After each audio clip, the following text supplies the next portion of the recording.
This video will show you how to add gift cards to your Apple Pay. So what you should need to do is you need to open your wallet app on your iPhone, which is right here.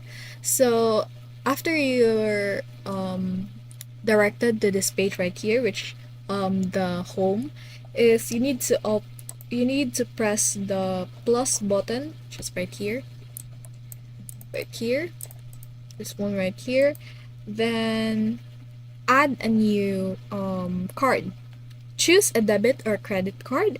Then either scan the gift card or enter the number manually. Make sure it's a prepaid Visa, MasterCard, or Amex. Apple Pay only accepts gift cards that act like bank cards. Follow the prompts to verify the card, and once confirmed by the issuer, it'll appear in your wallet, ready to use with Apple Pay. And that's it. You can now tap and pay with your gift card anywhere using Apple Pay as long as it is accepted.